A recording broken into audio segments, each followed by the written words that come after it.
Assalamualaikum warahmatullahi wabarakatuh. Salam sehat dan sejahtera bagi kita semua. Perkenalkan, saya Febi Audria dari jurusan Sosiologi UGM, peserta KKN PPM UGM Melati tahun 2021. Izinkan saya untuk memaparkan edukasi, yakni tentang gaya hidup zero waste. Sebelum mengenal lebih dalam tentang zero waste, yuk kita kenalan lebih dulu mengenai sampah, sebab zero waste ini erat kaitannya dengan sampah. Sampah menurut Undang-Undang Nomor 18 Tahun 2018 adalah sisa kegiatan sehari-hari manusia dan atau proses alam yang terbentuk padat. Sampah dapat menimbulkan dampak yang luas, terutama kaitannya dengan pencemaran lingkungan. Lalu, apakah dampak dari sampah ini? Dalam recirculation cycle, bahan buangan dari hasil produksi dan konsumsi yang berupa sampah padat dipergunakan kembali sebagai bahan baku. Sebagian yang tidak dapat dikontrol akan masuk ke dalam sistem natural environment yang akhirnya akan menjadi bahan pencemar bagi lingkungan. Lingkungan sangat dipengaruhi oleh kegiatan-kegiatan makhluk hidup, terutama manusia. Dari proses produksi dan konsumsi, manusia akan menghasilkan bahan buangan yang berupa sampah yang dapat menimbulkan tumpukan sampah di TPA, di lingkungan, serta tercemarnya ekosistem. Selanjutnya, yuk kita lihat fakta tentang sampah di Indonesia. Melansir indonesia.go.id, Kementerian Lingkungan Hidup dan Kehutanan mengakui bahwa pada tahun 2020, total produksi sampah nasional telah mencapai 67,8 ton.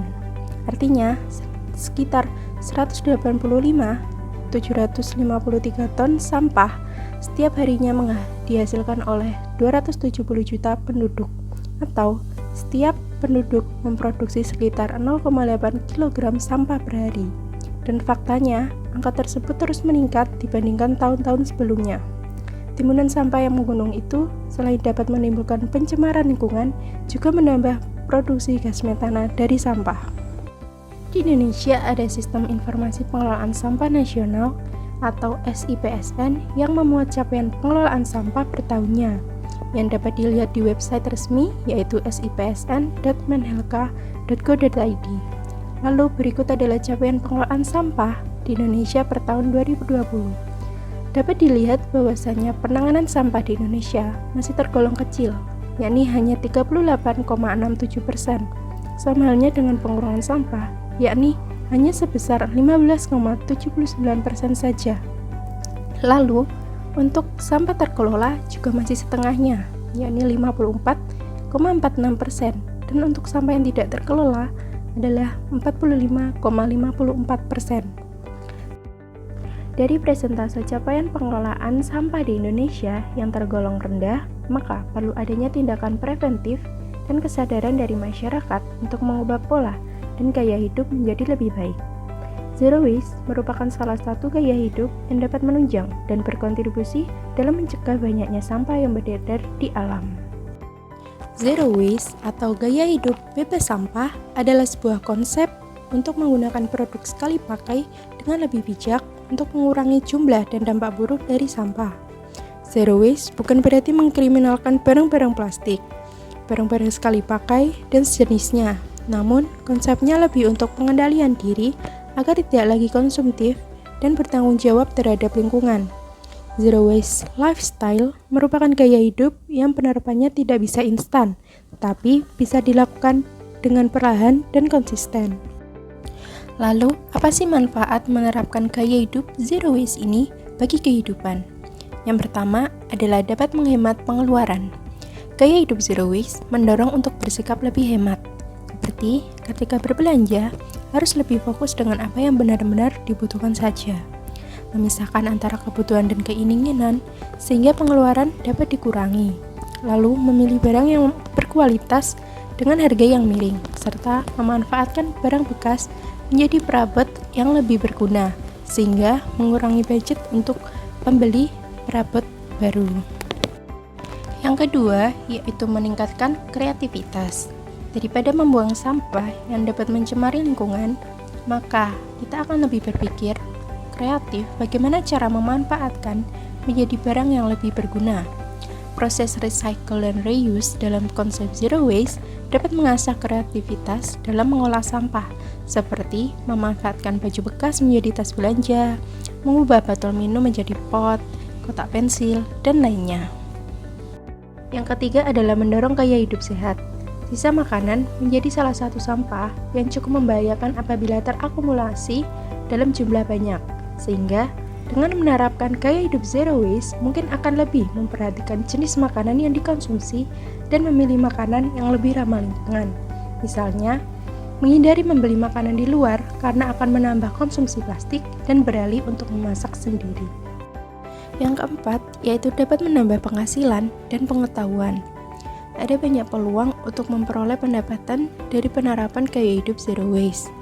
Sampah rumah tangga dapat diolah menjadi barang kerajinan atau perabotan rumah tangga lain yang bernilai uang. Selain itu, juga akan termotivasi untuk belajar hal-hal yang belum diketahui sebelumnya, seperti belajar hal-hal apa saja yang baik untuk lingkungan, bagaimana inovasi dan riset terbaru tentang lingkungan, dan lainnya. Selain mempunyai manfaat yang besar dalam kehidupan, zero waste juga memiliki dampak yang jauh lebih besar bagi kelangsungan lingkungan. Yang pertama adalah minim sampah, karena tujuan utama zero waste adalah mengurangi dan mengeliminasi sampah. Tentunya, manfaat utama yang paling dirasakan adalah produksi sampah menjadi berkurang. Yang kedua adalah mendukung mengatasi pemanasan global. Dengan mengurangi dampak pemanasan global, karena banyak individu tidak banyak membeli makanan berproses atau cepat saji. Pasalnya, menurut EPA atau Badan Perlindungan Lingkungan dari Amerika Serikat, makanan cepat saji berkontribusi terhadap 42% dari total emisi gas rumah kaca di dunia. Dan yang terakhir adalah menjaga ekosistem dan makhluk hidup di dalamnya. Setelah itu, kita perlu tahu apa saja konsep dari zero waste. Konsep gaya hidup zero waste memiliki tahapan atau dikenal dengan istilah 5R. Konsep 5R ini menjadi pegangan dalam menerapkan gaya hidup zero waste. Lalu, apa sajakah itu? Yang pertama adalah refuse atau menolak. Refuse adalah sikap kita dengan menolak dan menghindari penggunaan produk yang nantinya berpotensi menjadi sampah, seperti menolak kantong plastik di pasar, minimarket, maupun supermarket, lalu menggantinya menggunakan tas belanja, dengan tujuan agar sampah plastik tidak menumpuk banyak di rumah dan menjadi sampah yang nantinya berakhir di TPA. Yang kedua adalah reduce atau mengurangi, merupakan salah satu usaha yang dapat dilakukan dengan tujuan mengurangi kuantitas suatu produk atau barang untuk menjadi sampah. Dalam membeli barang, kalau bisa, hindari membeli barang dengan kemasan saset, karena ini lebih berpotensi untuk menghasilkan sampah plastik yang lebih. Hal ini dapat kita lakukan dengan mengganti sabun cair dengan sabun batang, mengganti sampo cair dengan sampo bar atau sampo batang, dan mengganti sikat gigi dengan bahan dasar bambu.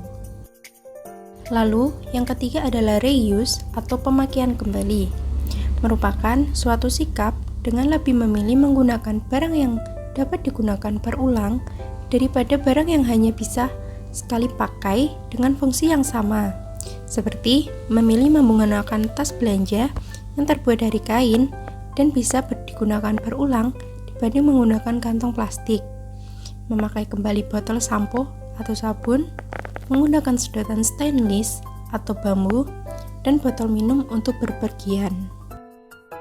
Yang keempat, yaitu recycle atau daur ulang, merupakan usaha yang seharusnya dilakukan setelah kita melakukan usaha refuse, reduce, dan reuse.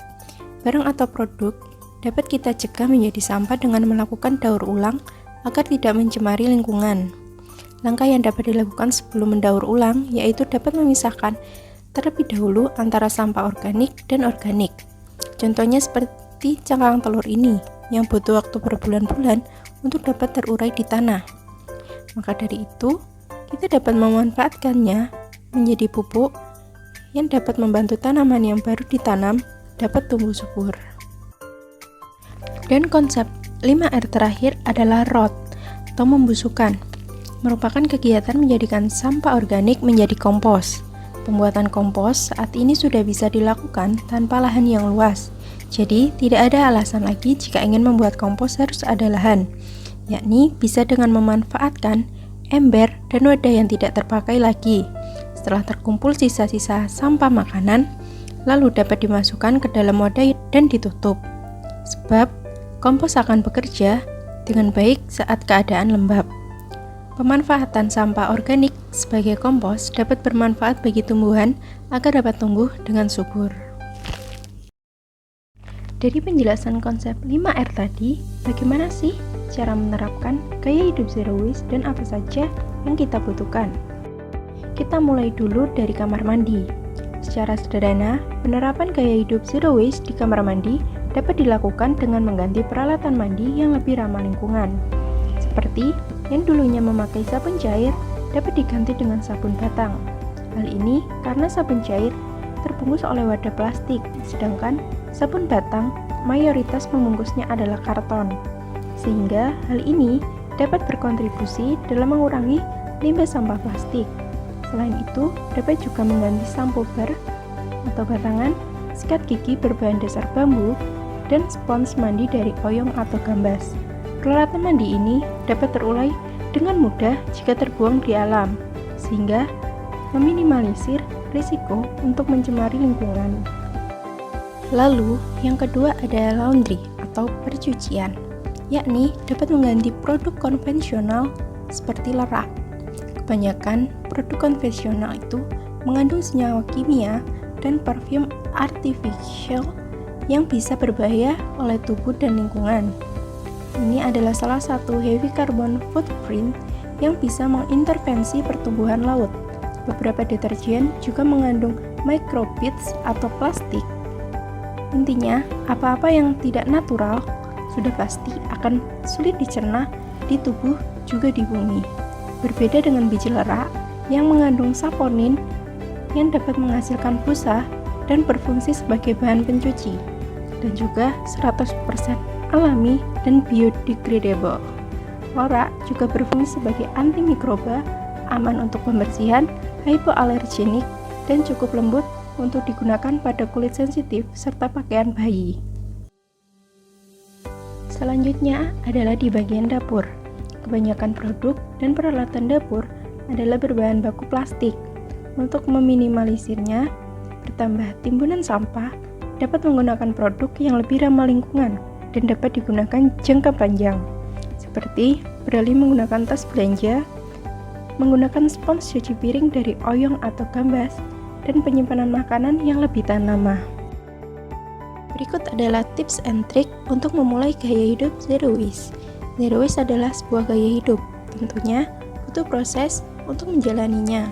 Lakukan secara perlahan, tapi pasti dan konsisten. Hal yang bisa dilakukan di awal adalah perbanyak literasi dan update tentang informasi terkait kondisi lingkungan kita, serta perlahan terapkanlah konsep 5R. Lalu, bijak dalam membeli dan mengkonsumsi. Cobalah untuk menjadi pembeli yang pintar dengan hanya membeli barang yang dibutuhkan saja dan menolak bungkus dengan kantong plastik. Lalu ada memilah sampah. Meskipun kita masih menghasilkan sampah, tapi setidaknya kita bisa membantu mengurangi dan mengolah sampah dengan memisahkan tempat sampah organik dan anorganik. Lalu, ada memanfaatkan barang yang tidak terpakai. Mulailah untuk memanfaatkan barang-barang yang dimiliki dan masih bisa dipakai berulang kali. Dan yang terakhir adalah mengganti barang menjadi ramah lingkungan. Selanjutnya adalah bagaimana cara menerapkan zero waste lifestyle ini di masa pandemi corona. Seperti yang kita tahu, wabah corona menjadi salah satu permasalahan dunia yang belum bisa diatasi. Tidak terkecuali untuk kita yang tinggal di Indonesia. Kita harus tetap mengikuti protokol kesehatan agar terhindar dari penyakit yang ditimbulkan oleh COVID-19. Di saat seperti ini, banyak teman-teman yang sudah menjalani gaya hidup zero waste terpaksa harus mengubahnya karena tantangan yang dihadapi. Salah satunya karena anggapan bahwa sekali pakai itu lebih higienis. Namun, itu tidak terlalu betul, terutama jika untuk penggunaan sehari-hari atau bukan medis. Lalu bagaimana tips zero waste di masa pandemi corona? Yang pertama adalah cuci tangan menggunakan sabun biasa. Mencuci tangan merupakan salah satu protokol kesehatan yang perlu kita lakukan. Namun, saat mencuci tangan, tidak perlu menggunakan sabun cuci tangan khusus antiseptik, tapi dapat juga menggunakan sabun mandi yang ada di rumah. Karena biasanya sabun cuci tangan dikemas dengan kemasan plastik atau gel pompa yang hanya akan meningkatkan jumlah sampah plastik di rumah dan akhirnya menumpuk di TPA jika tidak digunakannya dengan bijak. Lalu, yang kedua adalah gunakanlah masker yang dapat digunakan kembali. Reusable mask atau masker kain merupakan pilihan masker terbaik yang dapat kamu gunakan, karena jauh lebih baik bagi lingkungan daripada masker sekali pakai. Masker dari kain dapat dicuci kembali, tetapi untuk opsi sekali pakai, setiap kali kamu membuangnya, maka akan menghasilkan lebih banyak sampah. Yang ketiga adalah hindari memakai sarung tangan dan tisu sekali pakai. Banyak yang mengira memakai sarung tangan mencegah penularan COVID-19. Memang benar, tapi sarung tangan lebih diperuntukkan oleh tenaga medis. Dan seperti yang kita tahu, sarung tangan yang digunakan merupakan sarung tangan sekali pakai.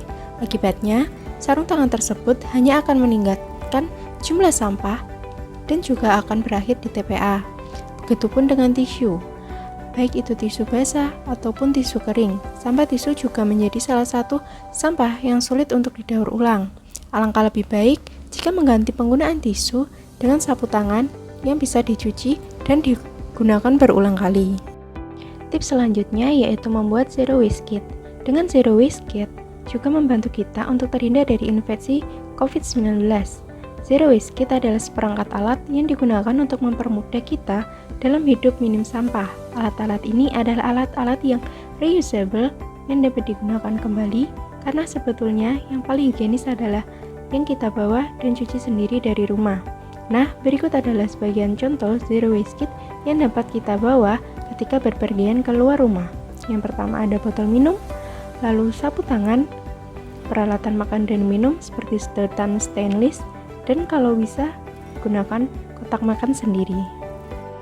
Kesimpulan pada materi kali ini yaitu gaya hidup zero waste membantu kita untuk mengevaluasi gaya hidup dan melihat bagaimana sesuatu yang kita konsumsi berdampak bagi lingkungan.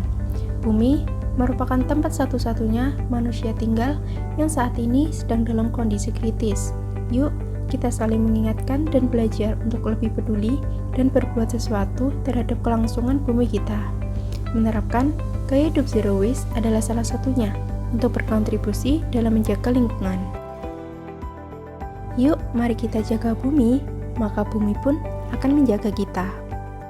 Sekian pemaparan dari saya terkait edukasi gaya hidup zero waste. Semoga bermanfaat bagi Bapak, Ibu, dan pemuda Dusun Kemawang. Apabila ada kritik dan saran, dipersilahkan. Sekian dan terima kasih.